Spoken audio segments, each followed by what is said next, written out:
And there, amongst the other heavenly instruments, is what we believe is the first picture of the baby of the musical family, the violin, soon to become king of the strings. The chief ingredient of this musical success story had distinctly humble origins.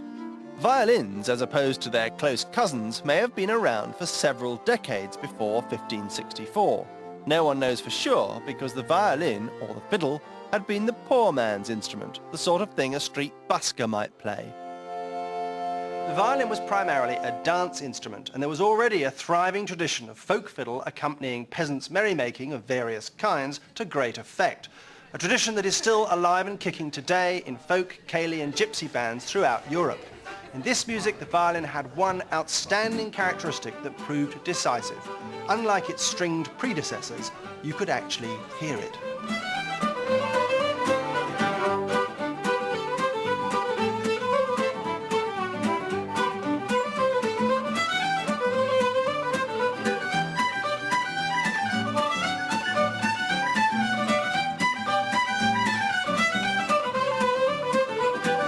Here was the rough diamond of a folk instrument that was to become the jewel in classical music's crown.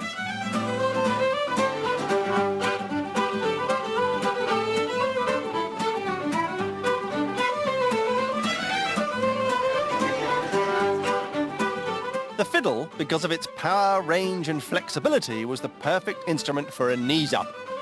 All that was needed for modern music to begin was for someone to have the imagination to put it centre stage. And it started to find itself eyed up by wealthy patrons eager to get a piece of the action. At some point in the 1500s, someone had the bright idea of using the violin for sophisticated courtly music. We don't know who first thought of it, but we do know who commissioned the first important batch of professionally made violins. She was one of the most outstanding and impressive figures in European history, Catherine de Medici. The Medici of Florence were the Rothschilds and Rockefellers of the 16th century. Enormously wealthy and well-connected bankers, they spent much of their fortune on great artistic projects and on the nurturing of outstanding creative talents. In Catherine, they produced one of the most influential patrons in the whole history of music. In 1533, when she was 14 and living in a convent in Florence, she was married to the future Henry II, King of France, in a deal brokered by her uncle, who just happened to be the Pope. After her husband's untimely death, Catherine de Medici became regent to 3 of her underage sons, and was in effect the French monarch for nearly 30 years. Catherine's arrival in her adopted country coincided with a fashion there for all things stylish and Italian. She gave free rein to her Italian tastes, customs and cultural interests. She brought with her to France Italian furniture, Italian clothes, ornaments, architecture and sculpture. Above all, she had her Florentine Filofax, stuffed with all the names and addresses of the finest craftsmen, painters, musicians and designers in northern Italy. Modern lifestyle owes much to this remarkable queen, and the idea of chic really began with her. It was Catherine, for example, who popularized the world's first ever high heels. Another of her innovations was perfume. We even owe our passion for ice cream to her.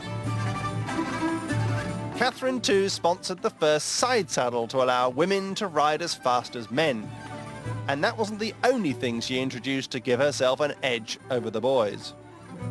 Her ladies-in-waiting are thought to be the origin of the term flying squad, l'escadron volant, on account of the information they gleaned from the pillow talk of powerful courtiers and ambassadors.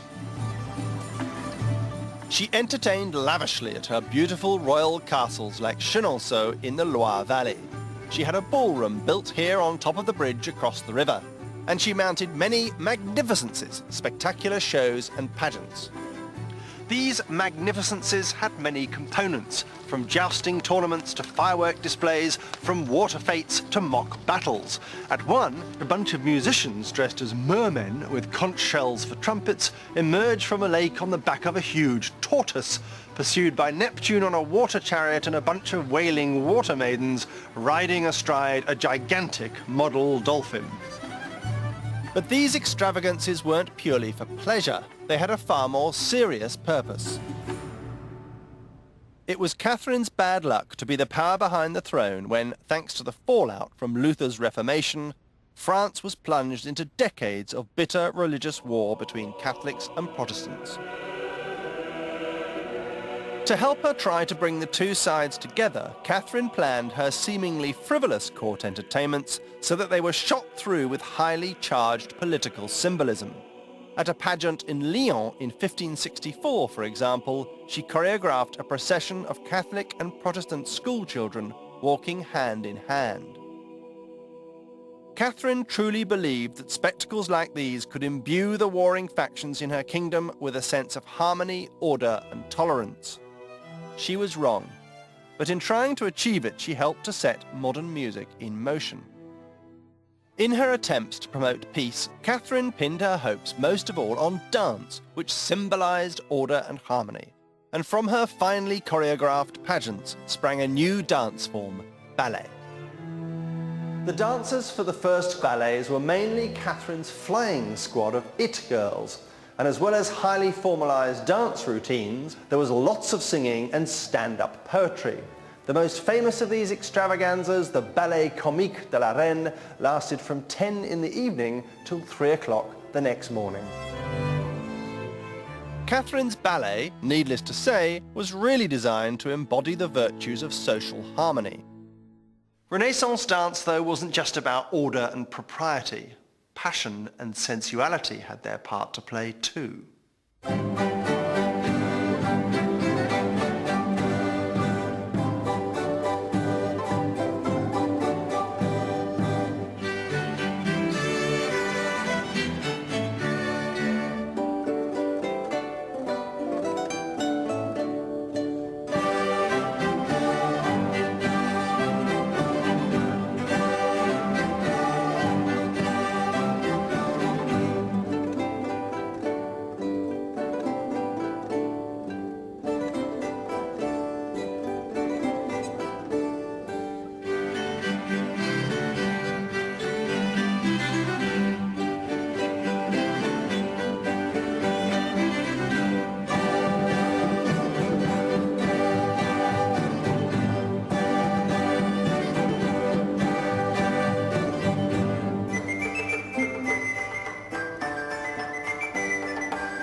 Renaissance dance music had a huge influence on the form of the music that grew from it.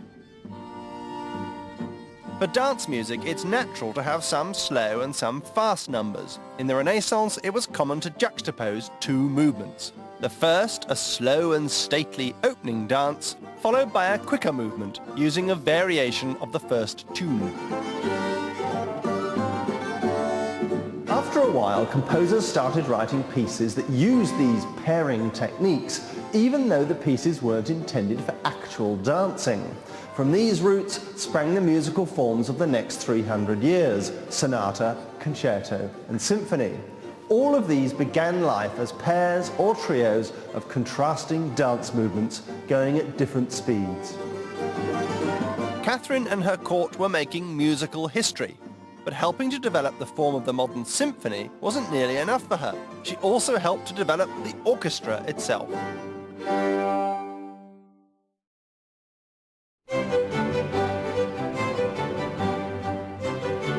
Catherine de Medici had already helped to revolutionize French culture by importing Italian art and fashion, But her greatest import of all was to be musical expertise. She hired Italian choreographers, dancers and musicians for the French court. This was to be of immense musical significance because the instruments that dominated Catherine's dance bands were violins.